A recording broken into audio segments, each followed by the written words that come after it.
40 nuances de Next. Le Next 40, comme vous ne l'avez jamais entendu, animé par Olivier Mathieu et Thomas Benzazan. Parce que vous entendrez encore trop peu de voix féminines parmi les dirigeants du Next 40, nous avons voulu avec Olivier et Thomas féminiser à notre manière ce palmarès des champions de la tech en proposant à leurs dirigeants de mettre en lumière une femme entrepreneur qu'ils admirent. Bonjour, je suis Solène Etienne, cofondatrice de Feuille Blanche et je vous propose de découvrir les 6 stars du Next 40. Une capsule clin d'œil au collectif du même nom porté par 2 femmes entrepreneurs, Céline Lazorte et Tatiana Jama. Pierre-Étienne Roina, président de Recommerce, l'a choisi comme sista. J'ai nommé Caméra Vézic, directrice générale de PicPic Environnement. Bonjour Caméra. Bonjour Solène. Merci d'avoir accepté notre invitation et bienvenue dans les sista du Next 40. Merci pour cette invitation, merci à Pierre-Étienne. Alors je te propose, pour commencer, de nous raconter en quelques mots ce qu'est PicPic Environnement après ce petit jingle. Beach, oh mon beach. Beach, oh mon beach. Alors, PicPic Environnement, c'est une association d'intérêt général qui fête très bientôt ses 12 ans, le 8 mars, journée de la femme, comme par hasard, notre date anniversaire. C'était voulu. Ah oui. On a attendu des mois pour pouvoir déposer les statuts le 8 mars pour que ce soit vraiment à cette date-là.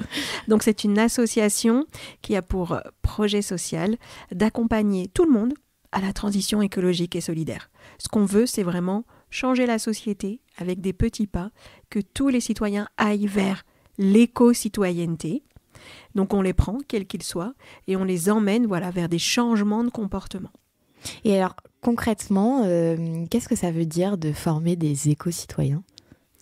Alors, on parle beaucoup de citoyenneté, se sentir citoyen, puis là, c'est très sujet du jour en plus. Mais l'éco-citoyenneté, c'est comment dans ta vie de tous les jours, tu es engagé pour la planète, pour la cité, même sans t'en rendre compte. C'est-à-dire qu'on parle beaucoup de consomme-acteur, comment dans ta consommation tu peux être acteur, mais nous, on va bien au-delà de la consommation. On se base sur les 3 pôles thématiques du développement durable. Bien sûr, le pôle économique, ta consommation, pour lequel on prône la sobriété, comment être plus sobre. Bien sûr, le pôle environnemental, tout le monde en parle, comment protéger l'environnement. Mais on n'oublie pas le pôle social. Et c'est vraiment quelque chose qui nous tient à cœur chez PicPic, c'est l'inclusion. Et tu mesures l'impact ? Alors, on commence à se mettre dans la mesure d'impact parce que c'est vrai que dans le monde associatif, il y a des choses qui sont plus ou moins mesurées. Et comme là, nous, on tape large sur les 3 sujets. On met en place la mesure d'impact. Pour l'instant, c'est la mesure d'impact plus classique sur le nombre de personnes suivies. Mais là, vraiment, on va voir pour aller affiner plus sur justement à quel point tu as pu changer tes comportements. Est-ce que tu peux nous donner 2-3 actions que vous avez mises en place ou des campagnes que vous avez pu mettre en avant pour justement engager ces éco-citoyens ? Par exemple, pour chacun de ces pôles, on a des programmes bien définis. Sur le pôle environnemental, on a un programme qui s'appelle Plus de verre en ville. On a constaté qu'il y a un vrai souci sur une perte de biodiversité en ville. Donc, c'est un programme de renaturation de la ville. Puis, ça tombe bien parce que c'est bon pour le climat, c'est bon pour la santé, c'est bon pour plein de choses. Pour le moral aussi. Pour le moral, d'avoir des plantes partout. Sur le pôle économique, on a un projet boucle économique circulaire. L'objectif, c'est de favoriser l'économie circulaire, surtout dans les quartiers. Donc là, ça permet de faire monter des gens en compétences sur des métiers de la réparation, du réemploi. Donc, on travaille justement avec le réseau Aircube et Recommerce là-dessus. Et on a un programme qui nous tient vraiment à cœur, qui s'appelle Plus belle ma ville, pas du tout inspiré d'une série télé. Plus belle ma ville, où justement on veut développer l'engagement citoyen, surtout dans les quartiers. Et les quartiers sont très souvent dénigrés, montrés sous un jour négatif, alors que c'est des endroits vraiment merveilleux avec des pépites dedans. Et l'idée, c'est de montrer tout ce qui se passe bien, tout ce qui se passe de formidable dans les quartiers. Donc on a des projets comme Mes voisins sont formidables, Mon quartier a du talent. Donc là, c'est des petites capsules vidéo, etc. Mais c'est surtout vraiment développer l'engagement des gens autour d'eux. Alors j'imagine que pour mener à bien ces projets, tu as besoin de tout un écosystème qui te soutient. Qui sont tes interlocuteurs pour mener à bien ces projets? Alors déjà, pour mener à bien ces projets, j'ai une super équipe salariée. Ouais.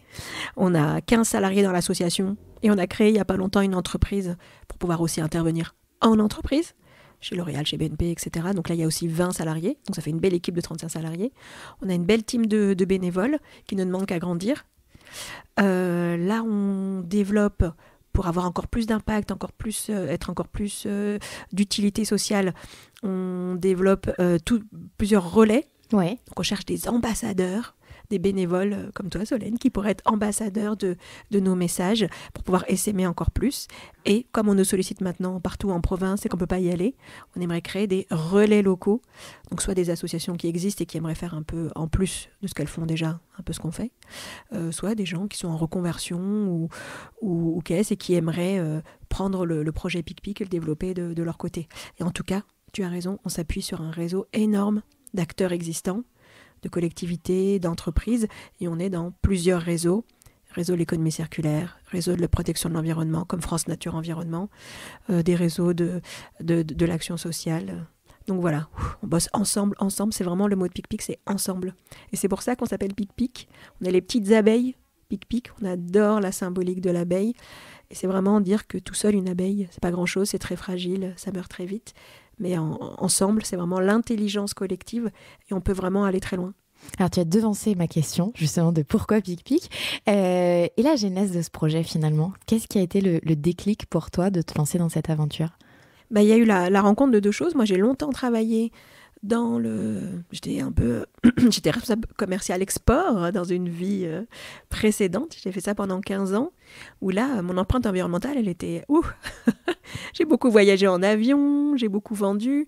Dans le second œuvre bâtiment, j'ai beaucoup vendu du PVC. Et c'était un peu le début des années 95 de tous ces questionnements sur l'environnement et mes différentes entreprises étaient beaucoup sollicitées. Pourquoi le PVC? Est-ce que c'est pas bien? Est-ce que vous avez des alternatives et tout? Et c'est là que moi mon cheminement a commencé. Est-ce qu'il y a vraiment un problème avec les produits que l'on vend? Est-ce qu'on peut proposer mieux? Après, la réalité nous a rattrapés à chaque fois dans les entreprises. C'est toujours les deux mêmes questions. Est-ce que tous ces évolutions environnementales sont-elles obligatoires? Non. Est-ce qu'elles ont un coût? Oui.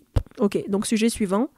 Voilà, et c'est là que d'entreprise en entreprise, j'ai vu que je ne pourrais pas faire évoluer un peu la cause, sauf au niveau des syndicats. Et j'étais très investie dans les syndicats un peu communs. Je sais que mes différentes entreprises me voyaient un peu d'un mauvais œil que je passais plus de temps dans les syndicats qui défendaient le secteur plutôt que dans l'entreprise elle-même. Mais en tout cas, j'ai bien aimé cette idée toujours d'être ensemble et faire ensemble pour faire avancer les causes. Et à côté de ça, parallèlement à ça, dans ma vie personnelle, j'ai eu 1 enfant, 2 enfants, 3 enfants. Donc, je passais, avec mes arrêts, congés maternité, etc., je passais beaucoup de temps avec des mamans. Donc, on allait au jardin, etc. Et les problématiques que je me posais de manière professionnelle, on me les posait aussi de manière personnelle. Donc, avec toutes ces mamans qui étaient là, on se posait des questions. Mais qu'est-ce qu'on donne à manger à nos enfants? Est-ce que c'est vraiment bien? Et toi, qu'est-ce que tu fais pour les couches? Et toi, est-ce que tu as des tuyaux pour les vêtements ou pour les jouets? Donc voilà, c'est la rencontre un peu de ces deux préoccupations qui ont fait que voilà, je me suis dit, tiens, je vais quitter tout ça et je vais créer vraiment quelque chose, soit à destination des familles, soit à destination des entreprises pour les aider à s'améliorer. Parce que les grandes boîtes, elles ont le budget, elles ont des gens dédiés, elles arrivent à s'améliorer. La problématique, c'est vraiment les PME. Et ça, j'ai pas réussi à aller au bout de mon projet. Par contre, l'association vraiment de bénévoles que j'ai créée avec les mamans, donc d'ici les Moulineaux, ma ville, où on a voulu donner des conseils aux parents qui s'inquiétaient comme ça de leur vie au quotidien, ce projet bénévole qui est né en 2008, pour lequel on a attendu le 8 mars 2009 pour déposer les statuts, pour que ce soit bien notre date anniversaire, ce projet un peu bénévole a pris de l'ampleur. Et voilà, nous voilà maintenant. C'est génial. En tout cas, c'est assez marrant parce que souvent, il y a une prise de conscience au moment d'une maternité. On remarque ça avec plusieurs de nos sistas sur ces sujets-là. Et plus on vieillit, plus en fait, c'est compliqué de changer. Comment on transforme des citoyens lambda en éco-citoyens et comment on fait pour embarquer la jeune génération dans cette dynamique? Alors, il y a peut-être 2-3 idées fortes. Déjà, on ne prend pas la tête des gens. Ça, c'est la première chose. C'est un bon Il ne faut point. surtout pas être moralisateur. Et j'avoue que ça me peine un peu.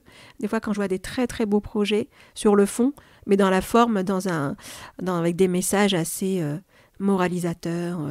Ça, c'est mal, ça, c'est pas bien. À bas la viande, à bas la voiture, à bas les avions. Du coup, moi, ce que je vois, c'est qu'au niveau du grand public, du citoyen lambda, ça a plutôt tendance à les braquer. Donc nous, chez Big Pic, on a choisi une autre entrée. Après, tout se vaut, hein, tous les projets se valent. C'est juste une approche qui est différente. Nous, on a constaté que pour une certaine frange de la population, qui justement n'est pas déjà intéressée, déjà acquise, et c'est celle qui m'intéresse moi le plus, cette frange-là la plus éloignée, que ce soit des personnes plutôt aisées ou des personnes, au contraire, dans les quartiers plus difficiles. Chacun a ses freins. Et donc, cette approche positive, elle est vraiment nécessaire. La deuxième chose, c'est le plaisir. Très souvent, tous ces sujets autour de l'éco-citoyenneté. Alors, on ne prononce pas trop le mot d'éco-citoyenneté, nous, sur le terrain. Hein, voilà. Vous dites quoi, d'ailleurs ? Je vais tout te dire, celle-là. Mais sur le terrain, il faut vraiment qu'il y ait du plaisir, que les gens passent un bon moment. Ça veut dire que si c'est... il faut que ce soit accessible, déjà. Si c'est des mots trop compliqués, des expériences un peu difficiles à appréhender, les gens, ils vont pas se sentir concernés. Il faut vraiment qu'ils se disent, là, je vais faire cet atelier, cette intervention, cette conférence, cette animation. Je l'ai déjà fait plusieurs fois, j'ai passé un bon moment, j'ai rencontré des gens sympas, je me suis amusée et en plus j'ai appris des trucs pratico-pratiques et on ne m'a pas pris la tête, on ne m'a pas dit ça et ça c'est mal, on m'a écouté, j'ai pu parler, partager mes doutes et on m'a répondu. Voilà, ça je pense que ce côté l'accompagnement, il n'est pas seulement descendant, c'est pas seulement je vous présente les enjeux, il y a un problème sur la viande, sur la voiture, etc. Je vous présente des solutions. Ça, bien sûr, c'est primordial. Mais après, il y a cette troisième étape qui est, après les enjeux, découvrir les enjeux, après la découverte des solutions, c'est comment est-ce qu'on passe à l'action. Et là, ça passe obligatoirement par un échange. Donc la force de Big Pic, c'est vraiment ces animateurs qui sont là, qui écoutent. On est dans la communication non violente, on est dans la pédagogie active. Voilà, on en parle beaucoup pour l'éducation nationale, mais la pédagogie active, c'est essentiel quand on parle au grand public. Par exemple, quand on explique comment trier ses déchets ou comment réduire ses déchets. Alors, comment trier ses déchets ? On amène des vrais déchets, on le met dans des boîtes et on explique où ça se met et après, on demande aux gens de le faire. Et c'est là que quand ils le font, eux qui pensaient avoir bien compris, finalement, il y a des petites erreurs. Et c'est là où c'est génial et c'est primordial qu'ils se trompent parce qu'après, ils se posent des questions, on débat et ils ne le referont plus. Voilà. Et c'est ça qui est vraiment génial. Est-ce que le confinement de mars 2020 et la situation dans laquelle on est toujours a, selon toi, fait évoluer les choses ? Est-ce que vous avez plus de demandes de la part de villes ou de citoyens aussi sur ces sujets-là ? Alors, le confinement, très dur pour nous. On ne dit pas la Covid, on dit le Covid, nous. Le confinement, alors, ça a eu un côté positif, c'était que bien sûr, sur ces sujets-là, on s'est rendu compte que finalement, ce n'était pas un sujet de personnes illuminées, enfermées dans des ZAD, quoi. On se rend compte qu'on est tous exposés et que ce sujet environnemental qu'on croyait un peu secondaire, quand on dit développement durable, les gens ils pensent tout de suite développement économique. Développement durable, ça peut aussi être justement la sobriété, etc. Donc on s'est rendu compte que ça concernait tout le monde et on s'est rendu compte que c'était un sujet primordial, prioritaire. Ça, c'est chouette. Ce qui est beaucoup moins chouette, c'est la souffrance que ça a créée. Au niveau environnemental, il y a eu, et c'est normal parce que pour des raisons d'hygiène, on a développé beaucoup du jetable. Oui. Et c'est complètement compréhensible vu le contexte sanitaire. Après, on le voit dans les déchets, à quel point le tout jetable a augmenté, à quel point l'usage unique donc a augmenté, à quel point les transports ont augmenté. Les gens ont plus pris la voiture que les transports en commun, il y a beaucoup de livraisons, l'e-commerce est développé, etc. Donc beaucoup de livraisons. Donc ça, voilà, ça c'est le côté plutôt négatif. Bien sûr, la souffrance des gens, la souffrance financière, des gens qui n'ont plus de travail, des fois qui n'ont plus rien à manger, la souffrance sociale, sociétale, ça c'est vraiment terrible. Pour nous, en termes d'activité pour l'association, quand on fait des animations, c'est un peu compliqué quand tout est annulé. Donc on a essayé de développer des animations en visio. Donc voilà, merci le numérique. Ça nous permet quand même de garder le lien, de garder le contact. On a réussi même même dans les quartiers où les gens étaient les moins équipés, avec un téléphone, un WhatsApp, à faire des ateliers avec les familles. Donc c'était un peu compliqué. Le plus difficile, c'est avec les enfants. Voilà, c'est pour ça que, heureusement, les activités scolaires ont été maintenues. On continue à aller sensibiliser les enfants dans les écoles, sachant que nous, notre cible prioritaire, c'est quand même le grand public, les familles. Donc les enfants sont une partie de ce public, mais je pense qu'on leur met beaucoup trop de pression. Déjà, heureusement, ils sont maintenant bien éduqués, bien parés pour l'avenir comme citoyens de demain, mais il ne faut pas compter sur eux tout de suite maintenant pour changer l'habitude de leurs parents. Donc tu notais tout à l'heure que PicPic était une association. Est-ce que pour toi c'est la même approche de monter une boîte et une asso? Après, je pense qu'on peut en débattre pendant longtemps. Il n'en demeure pas moins que... C'est-à-dire, on peut être une entreprise, avoir un objet social fort et avoir des velléités aussi de sauver le monde, de changer la cité, etc. En attendant, quand on est une entreprise, qu'on travaille quand même avec beaucoup d'entreprises, on ne va pas développer des projets s'il n'y a pas d'argent derrière, s'il n'y a pas un modèle économique. Même si ce modèle économique est vertueux, il sert à un projet social, etc., encore une fois. Alors que dans une association d'intérêt général, on va faire des choses même s'il n'y a pas de financement derrière, tant que ça sert le projet social. Donc nous, la première question qu'on va se poser, c'est pas est-ce qu'il y a du budget, c'est quel est le public qui est visé, quel est l'objectif, etc. Et ça, c'est vraiment primordial. Parce que c'est vrai qu'on se rend compte que souvent les sujets à impact sont portés plus par des associations. Oui. Je pense à Ticket for Change, Make Sense ou d'autres. Et donc c'est vrai qu'on se dit mais une entreprise peut pas porter ce sujet. Elle pourrait, mais une entreprise, elle a besoin de, encore une fois, le côté monétaire est extrêmement important et on lui dit, pouvez-vous participer gratuitement à 5 conférences, pouvez-vous faire des interventions dans les quartiers, dans les écoles, s'il n'y a pas d'argent, je ne suis pas sûre qu'elle se déplace. Enfin, je ne connais pas encore toutes les entreprises et ça se trouve, on me prouvera par A plus B qu'elles le font. Mais en tout cas, le monde associatif répond, en tout cas l'association PicPic répond en général à un mouvement qui s'appelle l'éducation populaire. Donc comment mettre les gens en situation d'empowerment, d'encapacitation, comment les mettre en capacité d'agir, d'agir pour la cité, d'agir pour la planète, d'agir pour sa famille, etc. Et voilà, ça c'est une motivation primordiale, cette idée d'éducation populaire, d'emmener les gens, d'apprendre aux gens, de les emmener vers plus de citoyenneté. Et encore une fois, je ne veux pas mettre en concurrence associations et entreprises. On se retrouve tous comme acteurs de l'ESS, de l'économie sociale et solidaire. Une entreprise peut très bien demander l'agrément ESUS et prouver que dans ses activités, elle va quand même favoriser le bien commun. Voilà, c'est pas le sujet. Mais une association, on se retrouvera quand même avec un modèle justement de bénévoles pour beaucoup. Et la majorité des associations ne fonctionnent avec aucun salarié, mais juste avec des bénévoles. Nous, PicPic, on est dans un modèle un peu mixte, avec une équipe de salariés et un développement justement des bénévoles et bientôt des ambassadeurs PicPic. Mais voilà, ça reste quand même dans un esprit différent. Alors, Camilla, tu sais que dans chacun de nos épisodes, celui qui t'a choisi comme Sista a toujours une question à te poser. Et justement, tu parles de cet écosystème, de ces entreprises de l'ESS. Je te laisse écouter sa question. Comment on peut être en fait plus fort à plusieurs, puisqu'aujourd'hui on est énormément de petites initiatives et qui voulons peser et impacter en fait de manière significative le monde, et comment en fait elles pensent que effectivement en se fédérant on peut continuer ensemble en fait à progresser à la fois en tant que dirigeant mais aussi en tant qu'entreprise. Merci pour cette question. Alors moi je vois comme ça à chaud, j'aurais 2 pistes de réponse. Effectivement, les réseaux. Pour moi, les réseaux, c'est vraiment essentiel, je l'ai dit tout à l'heure.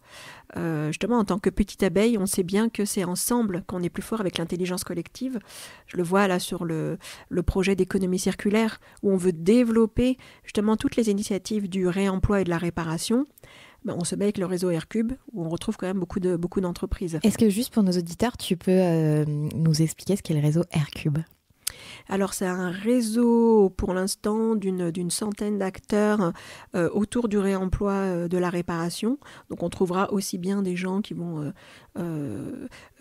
travailler sur des smartphones, des objets nomades, que sur des terres de chantier. Enfin voilà, c'est vraiment très, très large. Comment réemployer voilà, donc ça on y tient. Et la deuxième partie de la réponse, au-delà des réseaux, et c'est quand même comme ça qu'on est plus fort dans les réseaux. On le voit avec la crise, les réseaux se sont regroupés, etc. Et pour moi, un deuxième sujet, c'est la communication. Comme l'a dit Pierre-Étienne, on fait tous des choses super, chacun de notre côté. Et des fois, on a du mal à les relier. Et là, il y a quelque chose, je ne sais pas si vous en avez entendu parler, des ODD, les Objectifs du Développement Durable.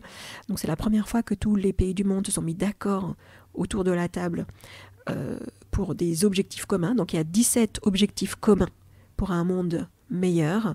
Ça va de une ville plus durable à l'égalité homme-femme, à éradiquer la pauvreté, etc. Donc ça, c'est assez extraordinaire que tout le monde soit mis d'accord. C'est une première. Et il y a un programme de 15 ans, de 2015 à 2030. Il y a déjà 5 ans qui sont passés. Il reste 10 ans encore pour changer le monde. Et ce qui est extraordinaire avec ces ODD, c'est qu'on se rend compte que finalement, on partage des choses en commun et ça ne se voyait peut-être pas avant. Là, par exemple, il y en a qui parlent de zéro déchet, il y en a qui parlent de plein de choses. On va peut-être se regarder un peu de travers. Et si on arrive à tous mettre des ODD derrière nos actions, donc là, par exemple, ce serait l'ODD 12, consommation responsable, consommation et production responsable. Et si on faisait des réunions ou des projets autour de l'ODD 12, on verrait qu'autour de la table, on trouve plein d'acteurs auxquels on n'aurait pas pensé. Et finalement, on se rend compte qu'on travaille bien dans la même optique. Voire faire des choses ensemble. Et on pourra faire des choses ensemble. Et cette idée de mettre en commun d'avoir un vocabulaire en commun, ça semble un peu bête et un peu une évidence, mais c'est assez révolutionnaire en fait sur le terrain. Merci pour cette réponse. Camilla, quels sont les enjeux de PicPic aujourd'hui ? Alors les enjeux de PicPic, ça va être le changement d'échelle. Encore une fois, on était une petite association de mamans bénévoles, on s'est professionnalisé. Maintenant, on est 15 salariés dans l'association et 20 salariés dans l'entreprise. On se rend compte que c'est beaucoup et c'est rien du tout. C'est beaucoup à gérer au quotidien, bien sûr, mais c'est rien du tout pour vraiment avoir de l'impact en Île-de-France, en France, voire plus loin. Voire plus loin. Donc, c'est comment gérer ce changement d'échelle. Et c'est vrai que des fois, moi, j'ai connu beaucoup de structures qui avaient des bons résultats, qui avaient du succès et qui éclataient un peu en vol parce que grandir, c'est quand même beaucoup de frais. On part dans plein de directions, on a envie de faire plein de choses, on est beaucoup sollicité et des fois, on se perd un peu en cours de route. Donc ça, c'est un peu notre challenge, le changement d'échelle, sans pour autant perdre de vue notre objectif, notre projet social et l'idée d'emmener un maximum de citoyens. Et encore une fois, ceux qui nous intéressent le plus, c'est ceux qui sont le plus fragiles, parce que ce sont aussi ceux qui sont le plus exposés. Donc comment être vraiment efficace, garder notre utilité sociale, notre impact, tout en changeant d'échelle. Donc j'en ai un peu parlé, on va développer les relais locaux, les ambassadeurs, et en termes de modèle économique, il faut qu'on trouve, comme les entreprises, il faut qu'on trouve un modèle économique qui nous permette d'aller plus loin encore. Dans tes prises de parole, tu soulignes souvent le rôle particulier et décisif des femmes dans le développement durable. Est-ce que tu peux nous en dire un mot ? Alors, le rôle des femmes dans le développement durable, il est assez évident quand on parle d'autres continents, en Afrique, en Asie. Très souvent, c'est comme une évidence. On voit Mohamed Younous avec le microcrédit. Voilà, il s'est vraiment appuyé sur les femmes. Moi, dans mon ancien métier à l'export, j'ai beaucoup travaillé en Afrique, au Maghreb, et on voit bien que très souvent, ce sont elles qui portent les projets qui vont vraiment très loin. Au quotidien, en Occident, dans nos villes ici, on voit que ce sujet de la consommation, malheureusement, hashtag charge mentale, le sujet de la consommation est souvent porté par les femmes. Dans les faits, les personnes qui viennent nous voir, nous, dans nos interventions, ce sont souvent des femmes, des jeunes femmes, des femmes seniors, des mères de famille, etc., qui se posent des questions. sur leur achat, leur impact, et en dehors de ce sujet de consommation. Et ça, tu l'expliques justement parce que c'est elle qui s'occupe principalement de tous ces sujets. Alors, je ne suis pas sociologue, je m'y intéresse de plus en plus. Ouais. Je m'intéresse de plus en plus à ces sujets. Mes réponses ne seront pas aussi étayées et aussi précises. Je constate que les femmes sont très engagées. Je constate que très souvent, ça passe pour les femmes. Pour autant, est-ce qu'on a envie que ça reste ? Est-ce qu'on a envie que tous ces sujets-là, ces sujets de changement, restent cantonnés aux femmes et que tout ça repose sur leurs épaules? Il faut que tout le monde s'y mette. Donc le sujet est touchy, le sujet est compliqué.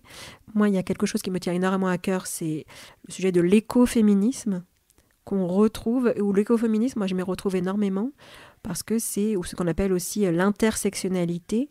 C'est la rencontre de plusieurs combats, la protection de l'environnement, la défense des droits des femmes et la défense des droits des minorités. Et moi, en tant que femme d'origine algérienne, kabyle, très engagée pour l'environnement, je me retrouve complètement dans ce sujet de l'écoféminisme, et je vois bien que c'est un peu un tout, c'est-à-dire qu'on ne va pas solutionner les problèmes environnementaux tout seul, les problèmes des femmes tout seul, les problèmes des minorités tout seul. Pour moi, c'est une réflexion générale et on s'en rend de plus en plus compte. L'idée, encore une fois, comme nous, notre mot, c'est quand même l'inclusion et c'est le ensemble. Le but, ce n'est pas de dire à bas les hommes, vive les femmes. Pas du tout. Chez PicPic, c'est vraiment les femmes comme levier. Pour nous, c'est vraiment un levier pour pouvoir entrer, faire passer nos messages, etc. Les femmes, les jeunes, voilà. On a plusieurs leviers au sein de l'association. Pour faire vivre tous ces messages. Oui, mais encore une fois, quand je regarde autour de moi, donc c'est pas une étude très scientifique, mais quand je regarde autour de moi, je vois quand même énormément de femmes engagées.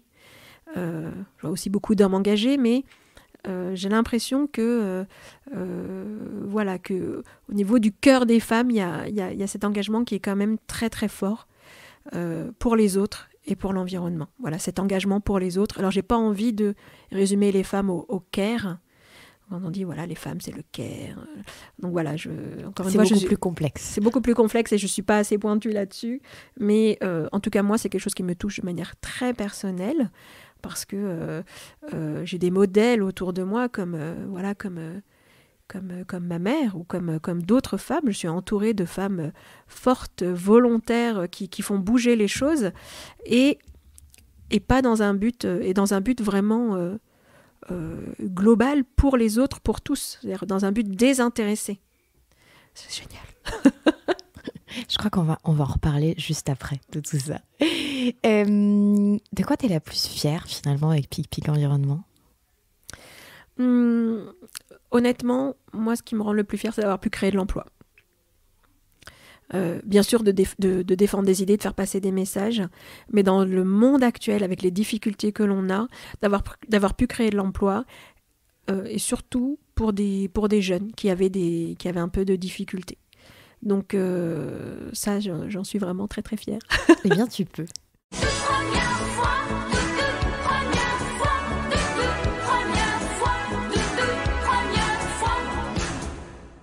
Caméra, c'est quoi ton premier gros coup de culot avec PicPic ? Alors, memories. Comme je te disais, Solène, l'association était vraiment une association de bénévoles. On faisait des choses ensemble, on se faisait plaisir. On allait avec les mamans et les familles, on faisait des sorties au parc. On allait visiter les ruches. Donc il y avait des ruches à Issy-Moulineaux avec une apicultrice au parc de l'île Saint-Germain. Voilà, on faisait des choses de manière bénévole, on s'échangeait des recettes, on échafaudait des projets, c'était génial. On était de plus en plus sollicités, pouvez-vous venir, pouvez-vous faire ci, pouvez-vous faire ça. Et on s'est dit, tiens, on va se lancer, puisqu'on nous le demande, on va faire des animations en scolaire. Et là, panique. Donc voilà, avec beaucoup de culot, j'ai dit, mais bien sûr, on peut faire une animation scolaire, on viendra dès lundi. On était quel jour quand t'as dit ça ? On était vendredi. Et là, c'est le gros stress du week-end. Comment on fait une animation scolaire ? voilà, le monde du scolaire, on ne connaissait pas du tout. C'était la première fois qu'on nous sollicitait de manière un peu professionnelle. Alors, il n'y a pas de rémunération ni rien, c'était bénévole, mais c'était quand même voilà, ce que votre association, au-delà de votre entre-soi, de vos trucs que vous faites entre femmes, est-ce que vous pouvez venir nous présenter, pas autour d'une réunion, d'une question de débat, mais vraiment animer une animation scolaire de bout en bout. Alors maintenant que ça fait 12 ans qu'on le fait, on en rigole parce que maintenant on les fait les yeux fermés, mais quand c'est la première fois et qu'on se dit, mais pourtant j'ai des enfants, j'ai été à l'école, etc. Mais moi, ma formation, c'est le commerce international. Donc aller parler à des enfants, leur faire quel passer... âge ? C'était des primaires. Des primaires. Voilà. Donc, et au final, ça s'est passé comment cette animation ? Beaucoup de stress avant, beaucoup d'adrénaline pendant, et après on s'est dit finalement ça va, c'était ça. Mais vraiment, je veux dire, peut-être que d'autres personnes qui auraient été un peu moins foudingues auraient pris le temps de préparer, de se former, d'essayer, de faire du compagnonnage, d'aller voir comment ça se faisait ailleurs, et pas de dire oui, ok, on y va. Mais finalement, est-ce que c'est pas ça aussi un trait de personnalité d'entrepreneur, que ce soit en association ou en entreprise d'ailleurs, ce côté foudingue. On y va. On y va. Tant pis, allez, on s'en fout, on y va. Mais attention, vous allez vous casser la gueule. C'est pas grave, on y va. Est-ce que tu te souviens la première fois où tu as entendu l'un de tes garçons expliquer ce qu'était Pic-Pic à un copain ou à quelqu'un d'autre ? Oui, parce que ça m'a choquée. Ah ouais ? Parce que je leur en parle depuis tellement longtemps, vu que depuis qu'ils sont nés, voilà, je mène ce projet. Et j'avais vraiment l'impression de les saouler. Je pense que je les saoule au quotidien. Je leur parle pas de Pic-Pic, mais je les dis pas Pic-Pic on fait ci, mais je leur dis à la maison fais pas ci, jette pas ça, nanana. Voilà, autant je suis non moralisatrice et gentille à l'extérieur, autant en tant que mère je pense que je suis assez chiante. Et je pense que ça, moi je voyais, je pensais pas du tout que c'était un sujet qui les intéressait. Mais quand j'ai entendu la première fois mes garçons en parler, je ne sais plus, alors j'ai plus le contexte en tête. Mais j'étais assez épatée. Je me dis, ah bon, mais il a quand même compris ce que je faisais dans l'association, au-delà de mes injonctions du quotidien, etc.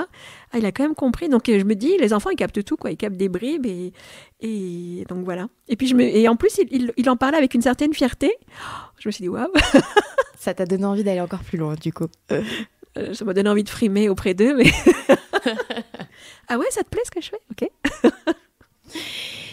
Est-ce qu'il y a un conseil qu'on t'a donné et que t'as jamais suivi ? Ouais, je sais pas s'il faut le dire. On peut pas dire que je sois la personne. Je suis une personne assez ronde, dans tous les sens du terme. Je suis pas une personne très carrée. Et je sais que, normalement, que tu sois commercial ou que tu fasses n'importe quel projet, il faut se préparer. C'est un peu ce dont je parlais tout à l'heure. Et on m'a toujours dit, dans les projets, dans le montage de Pic-Pic ou dans le développement de Pic-Pic, il faut faire des études de marché, il faut faire des budgets, gna gna gna gna gna gna. Oh, ça m'a saoulée. Donc j'y allais un petit... Voilà, c'est le genre de document un peu essentiel que j'ai du mal à faire. Et pourtant, je sais que c'est un incontournable du projet, mais pour moi, le plus important, c'est quand même l'objectif. Enfin, c'est quoi l'objectif et les publics. Enfin, voilà. Moi, je préfère rencontrer des gens, parler des projets, réfléchir ensemble, voir ce qui leur plairait. Et après, on peut le traduire. Mais vraiment, à chaque fois que j'ai eu droit à des accompagnements, et on a la chance d'être quand même pas mal accompagnés en Ile-de-France, c'était toujours, bon, on va faire un plan comptable. Ouais, mais bon... C'est nécessaire, mais il faut aussi avoir une connaissance terrain. Oui, moi j'ai l'impression que ça vient un peu en 52e position, quoi. Dans ta to-do. Le meilleur conseil qu'on t'a donné ? Le meilleur conseil... Alors, je reviens encore une fois au mot « ensemble », la fille un peu monomaniaque, c'est de bien s'entourer. Ouais. C'est-à-dire quand tu es tout seul, t'as toujours l'impression d'avoir les meilleures idées, d'avoir tout compris et tout. C'est mon projet, c'est mon idée, gna gna gna. Et en fait... tu t'entoures de gens qui sont peut-être pas d'accord avec toi, et c'est pas mal qu'il y ait des gens qui soient pas d'accord avec toi, qui te challenge et qui te remettent en cause. Alors, c'est pas du tout agréable, hein, c'est très désagréable, mais c'est vraiment le meilleur conseil, je trouve. Et au final, les gens qui t'entourent, ils veulent quand même ton bien. Donc, tu le vois pas comme ça tout le temps, mais être entouré de gens qui sont pas obligatoirement d'accord avec toi, voilà, mais qui veulent t'aider à faire avancer ton projet. Allez, relaxez-vous. Et maintenant, On parle de vous. T'es prête à te relaxer? Caméra, je te propose du coup maintenant de plus découvrir qui est cette femme qui se cache derrière Pic-Pic et toutes ses actions. Si on se plonge dans ton enfance, c'était quoi les premiers signes révélateurs de l'éco-citoyenne que tu es aujourd'hui? Alors, rewind. Bah, j'ai quand même 48 ans. Hein. C'est il y a longtemps, hein. Je suis une vieille maintenant. Bref, la petite enfance n'a pas été simple. Moi, je suis née en Algérie. Je suis née en France quand j'avais 2 ans. Donc, c'était quand même un déracinement. Hein. Je suis arrivée en maternelle. Je ne parlais pas le français. Donc, je me faisais engueuler, taper. C'était dur vraiment à l'époque. Hein. Et en plus, on a quand même vécu dans une certaine pauvreté. Bon, tout est relatif. Hein. Mais voilà. De mes parents, il n'y avait que mon père qui travaillait, ouvrier du bâtiment. Et on était 8 enfants. Grande famille. 2 garçons, 6 filles. Voilà, 8 enfants. Pour un seul salaire qui n'était pas extraordinaire. Donc, ça n'a pas été simple. Et du coup, moi, ce que j'ai vu, c'est des parents qui étaient vraiment dans une grande sobriété, donc toujours dans beaucoup de plaisir, enfin voilà, on faisait beaucoup de choses ensemble, voilà. Et on s'éclatait ensemble, surtout entre frangines, je tiens à le dire, hein, entre filles. Et ce que j'ai vu, c'était une manière d'être qui était justement dans la préservation et dans la sobriété. On retrouve vraiment toute la stratégie de Pic-Pic, elle était déjà là. Hein. La préservation, on vient d'un village en Kabylie où c'est vraiment hyper roots, quoi, hyper nature. Tu veux de l'eau, tu prends ta jarre, tu vas à la fontaine, tu vas chercher de l'eau. Tu veux prendre ta douche, tu fais plusieurs allers-retours et tu chauffes l'eau à la marmite. Voilà. Ça, c'était encore comme ça il n'y a pas longtemps. On est entouré de nature. Enfin, voilà, il y avait, jusqu'à récemment, il y avait assez peu de sacs plastiques, il y avait assez peu de choses comme ça. Donc, pour eux, cette idée de préserver la nature, enfin de ne pas polluer, ça semble d'une telle évidence. Et en termes de sobriété, pareil, quand tu as 8 gamins et que tu n'as quasiment pas de sous, tu fais pas des folies, quoi. Donc toutes ces notions qui nous semblent maintenant hyper écolo, hyper nanana, mais c'est tellement du bon sens qu'on retrouve dans beaucoup de familles qui jamais ne diront qu'elles sont écolos. Ouais. Ma mère, c'est certainement la personne la plus écolo que je connaisse. Tu lui poses la question, elle va dire quoi? Mais n'importe quoi, je suis pas comme eux là. Gna gna. Enfin voilà. Alors que gaspillage alimentaire, ça n'existe pas. Réutilisation, réemploi, je peux te dire qu'entre frangins, les vêtements, ça tourne. Ça tournait, ça. Et t'as de la chance quand t'es dans le premier comme moi, et t'as beaucoup moins de chance quand t'es dans les derniers. Voilà. Donc pareil, la voiture, une voiture pour 10 personnes, non, quoi, c'est plutôt transport en commun, on marche et tout. Donc voilà, c'est pour dire que pour moi, les premières graines, elles viennent de là. Elles reviennent à ce retour aux sources aussi et à ton enfance finalement. J'ai l'impression, sans vouloir faire de... Tout à l'heure, tu disais que ta maman, c'était une femme de combat, une combattante. Est-ce que chez toi aussi, déjà petite, il y avait ce côté, je défends certaines causes, ce côté très combative? Oui, si je pose la question à mes parents, ils vont dire que je devais être hyper chiante. Je crois que j'ai été extrêmement pénible en tant qu'ado. Je crois que je reste encore un petit peu pénible maintenant, mais c'est pas grave. Je pense que le sujet du féminisme, bien sûr, on va pas dire le mot féminisme, hein, mais d'exister en tant que fille, encore une fois, dans une culture un peu traditionnelle, où la richesse, c'est le garçon. Je tiens à le dire, moi, toute mon enfance... c'était la fierté, c'était les garçons, et les filles, c'était un peu... Et je pense que dans les familles plus traditionnelles, africaines, asiatiques, maghrébines, etc., on le ressent beaucoup, ça. Les filles, c'est un peu un poids. Oh là là, il va falloir les marier, la dot, la nana. Moi, j'ai des cousines qui n'ont pas été plus loin que la primaire, parce que après, il fallait... faire les transports, payer des affaires et tout. Non mais c'est bon, t'arrêtes l'école, tu restes à la maison, on va te marier, etc. Donc, en tant que fille, il fallait exister. Et au sein d'une famille nombreuse, il fallait exister. Donc le combat, il a toujours été là.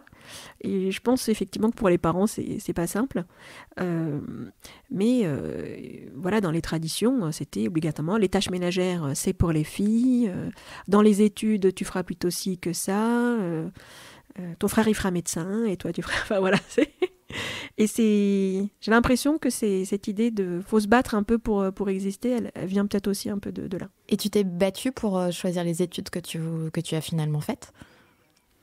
Ben le seul objectif de mes parents, c'était vraiment qu'on fasse des études et qu'on s'en sorte, quoi. S'ils ont fait ce déracinement, ils ont tout quitté pour venir en France, ils ont tout donné pour nous. Ouais. Tu vas me faire pleurer, Solène. C'était, voilà, leur objectif, c'était qu'on réussisse coûte que coûte. Donc c'était les études. Et le dévouement finalement de ta maman. Voilà, mais c'est pour dire que ils n'ont pas parlé religion, ils n'ont pas parlé langue maternelle. Enfin, vraiment, ils ont tout. Voilà, ils se sont coupés de tout pour qu'on puisse. Ils ont plutôt bien réussi parce que tous leurs enfants ont fait des grandes études, ont bien réussi, etc. Mais c'est un sacrifice de tout le temps, quoi. Oui, sacrifice d'une vie pour ses enfants.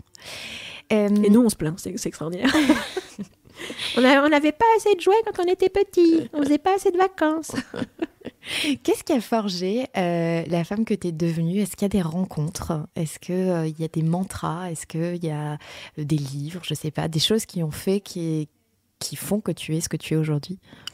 Alors, la chance que j'ai eue, encore une fois, c'est de faire des études de commerce international et de travailler à l'export, d'être responsable export. Donc, la chance que j'ai eue, c'est vraiment de voyager et de sortir de mon cocon et de voir comment ça se passait ailleurs. Et quand on voit comment ça se passe dans les pays d'Europe, donc j'ai été beaucoup avec des maisons mères en Allemagne, en Angleterre, etc. Donc j'ai vu le business, comment il se faisait ailleurs. Quand on voit le business, comment il se fait en Afrique, le business, comment il se fait en Europe, comparer les familles, j'ai été accueillie dans des familles un peu aux quatre coins du monde. Pour moi, c'était extraordinairement riche, quoi, de voir comment ça se passait.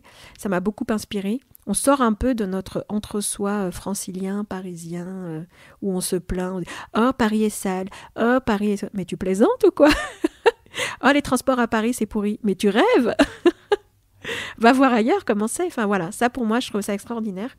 Et sinon, c'est vraiment des rencontres, encore une fois, de femmes au sein quand j'étais en entreprise et surtout là depuis 2008 avec toutes ces mamans, on est vraiment une équipe de mamans extraordinaires, Anne, Farida, etc. Enfin, c'est des femmes vraiment fortes qui... alors, ce ne sont pas des femmes qu'on va voir à la télé, il y a des reportages dessus, enfin, voilà, elles sont fortes dans leur quotidien, elles se sont battues et voilà. C'est des rôles modèles du quotidien. Extrêmement inspirantes et c'est vraiment le message de Pic Pic, c'est l'extraordinaire est dans l'ordinaire. Voilà, nous, on n'a pas des stars autour de nous, on a des pépites autour de nous, mais c'est des gens du commun, quoi. Et on sent que c'est ça aussi qui te motive. Oui. Tes plus grands moments de folie, tu les décrirais comment ? Ce serait quoi ? Oh là, question dure. On peut pas tout dire en plus. Mais si, on peut tout dire. Ça reste presque entre nous. Voilà, des moments de folie. Moi, j'ai des petits moments de folie. Des fois, je pète un câble en dansant et en écoutant de la musique. Voilà. Donc, je sais qu'à chaque fois chaque 8 mars, on va fêter... au Bizart dans Paris, l'anniversaire de Pic Pic. Et on se déchaîne sur la piste. Voilà, ça c'est des mini moments de folie dont on a bien besoin. On a tous un peu en communion. Ça sera peut-être pas ouvert. Ouais, je sais pas ce qu'on va faire là, cette année. Hein. Après, les moments de folie, c'est le premier moment de folie, et là mon mari me le rappelle de manière assez régulière, c'est d'avoir quitté le monde de l'entreprise où c'est tout, t'as une carrière de 15 ans, t'as une ligne droite toute tracée, t'es directrice commerciale, directrice export, etc. Et tu plaques tout, tu négocies ton départ, tu divises ton salaire en 2, t'es complètement dans l'incertitude, et tu t'éclates parce que... Et finalement, est-ce que ça vaut pas le... Ah moi j'arrête pas de le dire oui, lui il en est pas trop sûr financièrement, mais... Là, je pense que c'était le plus gros coup de folie. Mais bon, je ne le regrette absolument pas. Il y aurait d'autres projets que tu aurais aimé lancer ? Oh là là, j'en ai plein. Faut que j'arrête d'ailleurs. Ils en peuvent plus de moi dans l'association. Toutes les nuits, je pense à des trucs et le matin, j'arrive. Oh, j'ai une super idée, on pourrait faire ça. Non, caméra, arrête. Non, mais l'un de mes plus grands regrets, c'est on a eu des opportunités pour peut-être faire des choses... des projets type Pic Pic, mais ailleurs. Ouais. Et par exemple en Algérie, où là, le besoin est énorme. Et en 2015, quand c'était la COP 21, j'ai eu la chance d'être invitée à Alger, de rencontrer un ministre de l'Environnement, d'être invitée sur des plateaux, etc. Et j'ai senti qu'il y avait beaucoup d'envie, mais j'ai pas réussi à aller au bout. Déjà, de par mes petites épaules, j'ai pas réussi à aller au bout. Et en plus, j'ai l'impression que le pays était pas mûr, qu'il y avait vraiment beaucoup de soucis. Il y a énormément de projets là-bas, c'est incroyable. Il y a plein de petites assos de terrain qui font plein de choses. Mais il y a énormément de freins pour le développement économique. On va pas rentrer dans la politique, mais c'est un peu compliqué. Et ça, c'est l'un de mes regrets. Mais t'aimerais bien réessayer? Ouais, si quelqu'un m'écoute. Alors, si tu devais lancer un appel, tu dirais allez quoi? hop, toute la diaspora algérienne, on s'unit et on fait des choses. Enfin, diaspora algérienne, pareil pour tous les pays. Hein. Mais c'est vrai qu'il y a tellement de cultures et de communautés différentes en France et qu'elles sont souvent assez investies ici. Et peut-être qu'elles ont envie de faire des choses aussi chez elles dans leur pays, si le pays en a besoin, comme l'Algérie en aurait besoin. Donc voilà, ça me plairait beaucoup. Pierre-Étienne, dans son podcast 40 nuances de Next, il nous a parlé de sa grande passion pour la permaculture. C'est quoi la grande passion de Caméra? Moi, j'ai une passion pour les abeilles parce que je suis aussi apicultrice. Ah, génial! J'ai des ruches. Donc, tu produis ton miel? Oui, on a à peu près 150-200 kilos de miel par an. Là, j'ai 10 petites ruches à Issy-les-Moulineaux. Vraiment du miel hyper local. Donc, et on ne le vend pas, évidemment, ça c'est pipique, tu vois. On ne vend pas, on le donne. On le donne à nos bénévoles, à nos partenaires. Et là, mon regret, c'est de ne pas pouvoir plus monter en compétence sur l'apiculture. Donc là, je fais appel à une super copine, Marie-Odile Angèle, qui s'en occupe avec brio. Et là, j'ai pas le temps. Voilà, j'ai pas le temps de vivre, j'ai pas le temps de rien.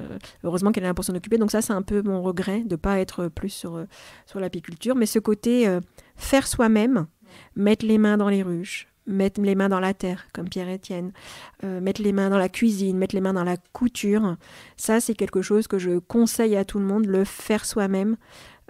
C'est génial. C'est ce qui te ressource aussi? Oui. Après, ce qui est pas mal dans l'apiculture, c'est que tu es tout seul, quoi. Quand tu es toujours ensemble. C'est comme quand tu es dans une famille nombreuse, tu demandes qu'un truc, c'est d'être tout seul, des fois. Donc là, c'est le petit bain de nature, voilà, dans le calme. Et après, tu retournes dans le turmoil. En méditant en même temps.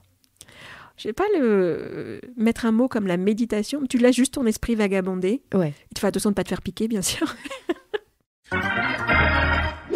Wow! C'est quoi ta plus grosse claque? Oula.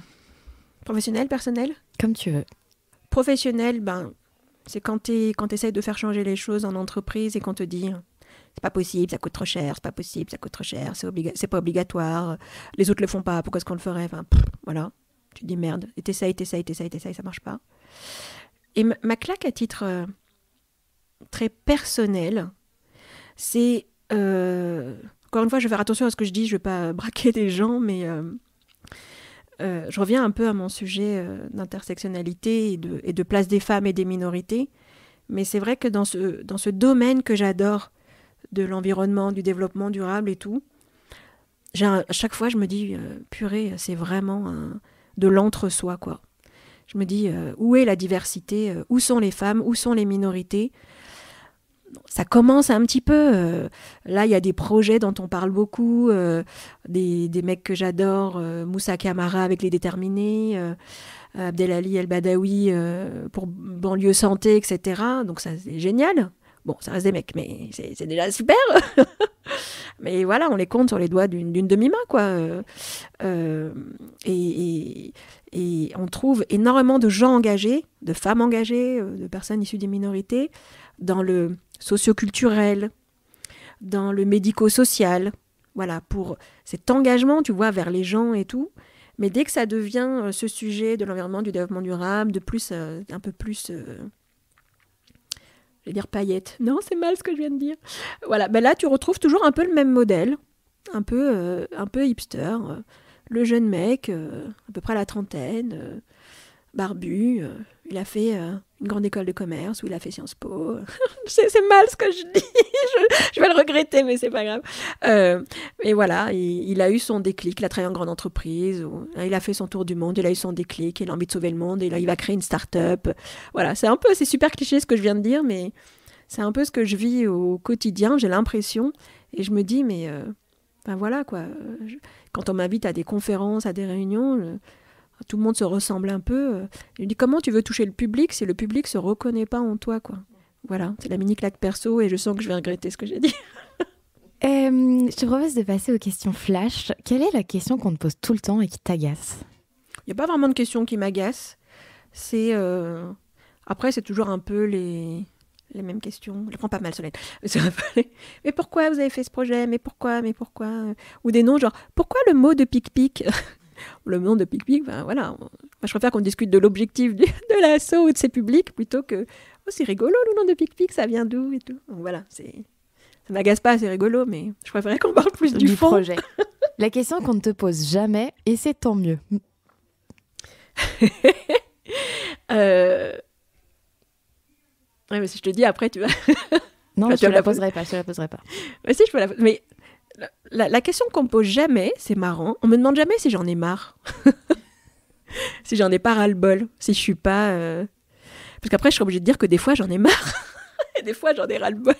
Donc heureusement qu'on me la pose pas finalement, mais... Et tu veux y répondre ou pas? Moi, je peux dire en 2 mots, mais est-ce que... Oui, des fois, j'en ai marre. J'en ai marre de me battre, de porter à bout de bras et de se dire qu'il n'y a plus de subventions, il n'y a plus d'aide publique, enfin, on se fout un peu de notre gueule, quoi. Bon. J'en ai marre de ne pas voir de femmes, j'en ai marre de ne pas voir de minorités, j'en ai marre de voir... Enfin, voilà, des fois, j'en ai marre. Mais comme je veux rester positive...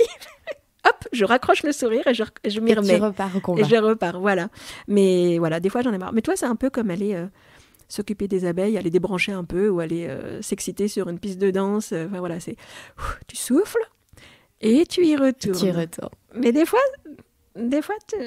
voilà. Et la question que tu aimerais qu'on te pose, et du coup, qu'on va te poser? La question que j'aimerais qu'on me pose et qu'on me pose pas souvent, mais après, tu vas dire que je radote, c'est... Comment est-ce qu'on pourrait faire pour que les personnes qui agissent pour le développement durable ressemblent au public exposé aux problématiques du développement durable? C'est-à-dire que tu as des publics qui sont plutôt fragiles et plus exposés aux problématiques de bâtiments pourris, de voitures pourries, de malbouffe, de ci, de ça. Et pourquoi ces personnes-là, on ne les retrouve pas dans les apporteurs de solutions. Les apporteurs de solutions, ou des fois les donneurs de leçons, ce n'est pas tout à fait les publics qu'on retrouve qui sont les plus exposés. Ces publics-là, ils ont des solutions entre eux, ils font des trucs, mais on n'entend pas très souvent parler d'eux. Et on ne pose pas souvent cette question de comment faire, ou... Voilà, ça me... Et ce serait quoi ta réponse, du coup?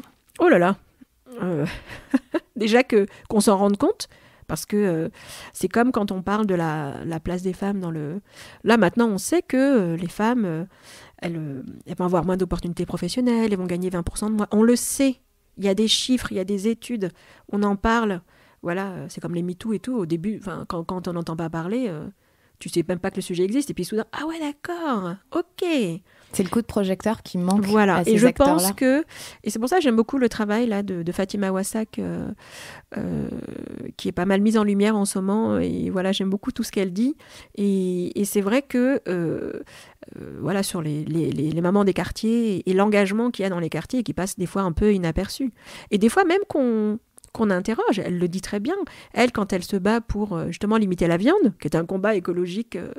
très, très commun, quoi, dont on entend tout le temps parler, et ben, venant de la part d'une maman de quartier, c'est pour une raison religieuse, c'est... On prête tout de suite des intentions. Ben voilà, c'est assez extraordinaire. Moi, ça me choque. Hein. Voilà. Donc mettre plus la lumière sur aussi ces acteurs du quotidien, ces gens ordinaires, comme tu disais, et aller chercher l'extraordinaire dans l'ordinaire. Exactement. On arrive vers la fin de cette émission. Tu avais donc été choisie comme Sista par Pierre-Étienne de Recommerce. Si toi, à ton tour, tu devais choisir une Sista, une femme entrepreneur sur qui tu veux mettre un coup de projecteur, ce fameux coup de lumière dont on vient de parler, tu choisirais qui et pourquoi? Tricky question. C'est dur. Il y a tellement de femmes extraordinaires. Moi, j'en vois tous les jours des nanas dans l'associatif ou femmes entrepreneurs qui font des choses extraordinaires. Darani de GSM Master, Amina Bouri, Laure Valentin. Voilà, il y a tellement de femmes extraordinaires. Si je devais en choisir une, du coup, je choisirais une femme qui, justement, est plutôt dans l'ombre. C'est-à-dire que les femmes que j'ai citées, elles sont engagées en politique, elles sont femmes entrepreneurs, on les voit peut-être dans les médias, etc. Et encore une fois, si je veux vraiment être alignée, si je veux être congruente, pour moi, s'il y a une femme à mettre en valeur, je citerai une jeune femme qui est à Nanterre, qui s'appelle Sok Ying, et son nom de famille c'est Chan. Voilà, Sok Ying. Et Sok Ying, c'est une femme, moi, que je trouve extraordinaire, parce que elle est toute seule, elle est investie dans plein de projets, dans plein d'associations.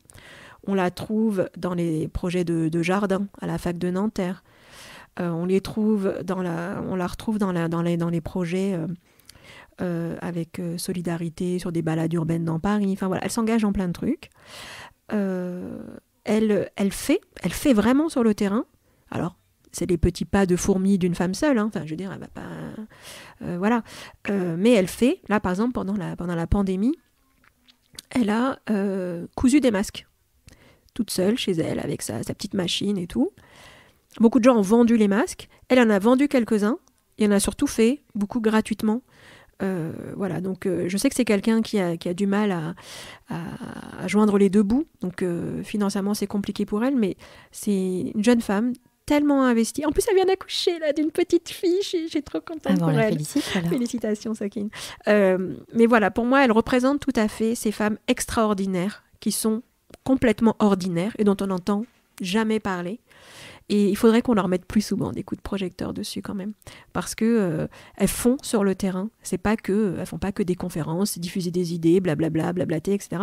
Elles agissent et elles font changer les choses. Ça veut dire que si on parle d'essaimage ou de contamination positive, on peut dire ça, Sok Ying, elle a convaincu des milliers de gens. Et des gens... voilà, de milieux complètement différents, des jeunes, des plus vieux, des riches, des plus pauvres. C'est typiquement la petite abeille, un peu comme l'abeille pic-pic, c'est typiquement la petite abeille qui s'agite dans son champ à elle. Donc son champ à elle, il est plutôt ouest francilien, là, mais elle est à fond. Et je lui tire mon chapeau, elle est extraordinaire. Merci Caméra pour la mise en lumière de toutes ces femmes ordinaires, extraordinaires, plutôt extraordinaires et ordinaires. Merci pour ta générosité dans cet entretien et longue vie à Pic-Pic. Ah, trop chou. Merci beaucoup Solène. À bientôt. On y croit.